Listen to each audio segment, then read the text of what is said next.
नाजरीन, इमरान खान साहब क्या ईद से पहले बाहर आ जाएंगे? ये सवाल बहुत सारे लोग पूछ रहे हैं। लगातार पैगाम आ रहे हैं, मैसेजेस आ रहे हैं, क्योंकि कुछ लोगों ने यह कहना शुरू कर दिया और लगातार ये कहना शुरू कर दिया कि ईद से पहले इमरान खान साहब की रिहाई हो जाएगी। क्या यह मुमकिन है? होने को तो पाकिस्तान में कुछ भी हो सकता है, कोई पता नहीं है। यहां पे एस्टेब्लिशमेंट खब्बी दिखा के सज्जी मारती है।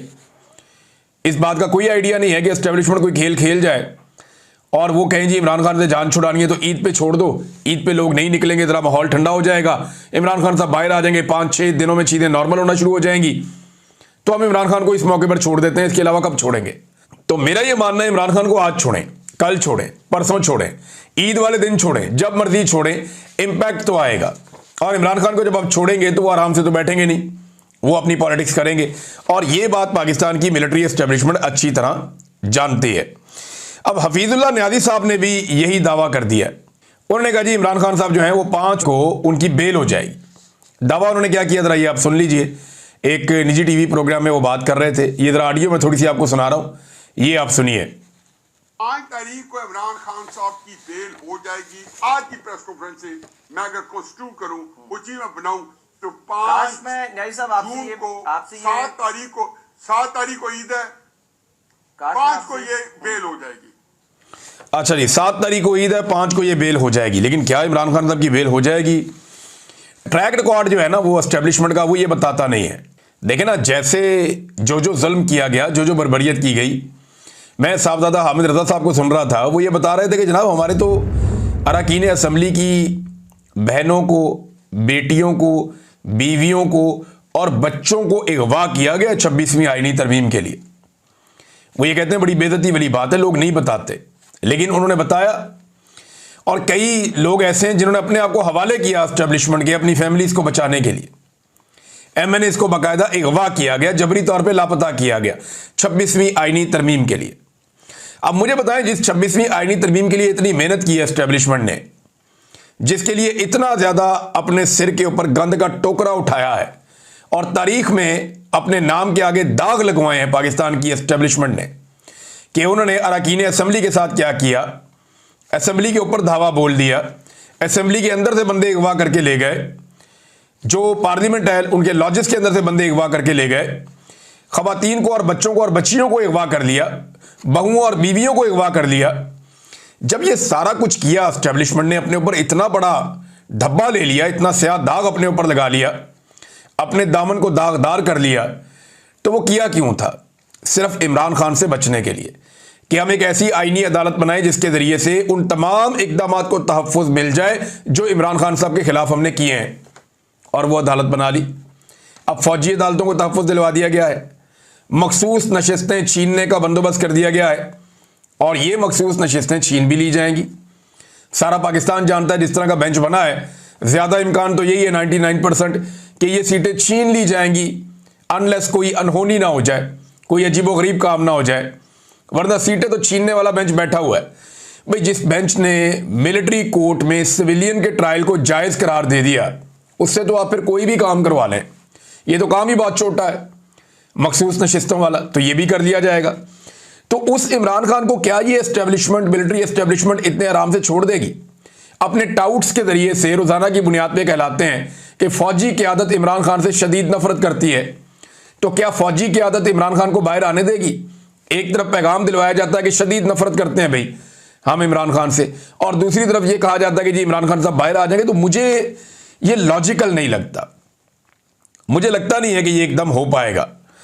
एक और बात भी बड़ी इंपॉर्टेंट जो कि हामिद रजा साहब ने, क्योंकि उनका जिक्र हो रहा है तो मैं बता देता हूं, उन्होंने कहा जी कि मियां नवाज शरीफ ने हरम पाक में बैठकर खाना काबा में उनके वालिद से एक बात कही थी, क्योंकि उनके वालिद के पास एक डॉक्यूमेंट उनके वालिद के हाथ लगा था जिसमें शरीफ खानदान ने बाकायदा एनआरओ हासिल किया था और एक मुआहदा किया था परवेज़ मुशर्रफ की हुकूमत के साथ, जिसमें गारंटी दी गई थी कि ये चीज़ें हम करेंगे और ये नहीं करेंगे।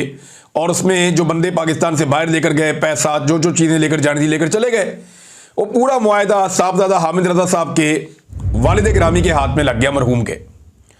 और उन्होंने अभी, वो साहबजादा हामिद रजा कहते हैं मेरे पास वो अपने वालिद साहब की अमानत पड़ी हुई है, वो मुआहदा मेरे पास अभी भी है। तो नवाज शरीफ साहब से 2 दिन के बाद मिले उनके वालिद साहब, और मक्का में मिले, हरम पाक में मिले। और उन्हें कहा क्या ये बात सच है, तो मियां साहब ने हरम में बैठ के हल्फन इस बात से डिनाई कर दिया था। रूह कांप नहीं जाती है आपकी कभी सोचते हुए?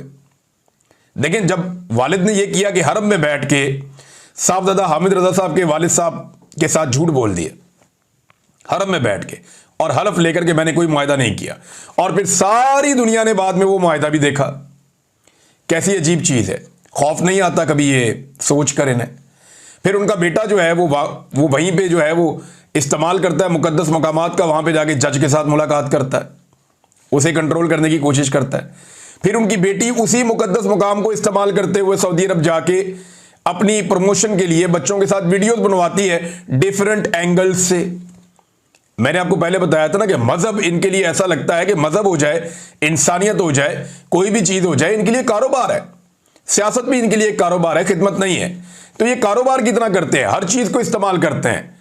मैंने पहले आपको बताया था कि कैमरामैन और टीम्स हायर की गई हैं, बड़े प्रोफेशनल लोग पहुंचाए गए हैं, और मजहबी म्यूजिक का भी बंदोबस्त कर लिया गया है। मरियम नवाज की बड़ी रूहानी किस्म की जो है, नूरानी किस्म की जो है वो वीडियोस आएंगी, और वो फिर आपने देखा कि 2 दिन के बाद आ गई और सारी दुनिया में वायरल भी हो गई। तो ये हर चीज़ को एक तिजारत की तरह देखते हैं, कारोबार की तरह देखते हैं। चाहे सियासत है, चाहे मजहब है, चाहे ख़ानदान है, चाहे मुलाकात है, चाहे ताल्लुकात हैं, हर चीज़ को ऐसे ही देखते हैं। और ये मुझे बड़ी हैरत हुई साहबजादा हामिद रजा साहब की ये बात सुनकर। वैसे मियाँ साहब अगर इसके ऊपर कोई बात करना चाहें तो वो कर सकते हैं, उनका ये राइट है।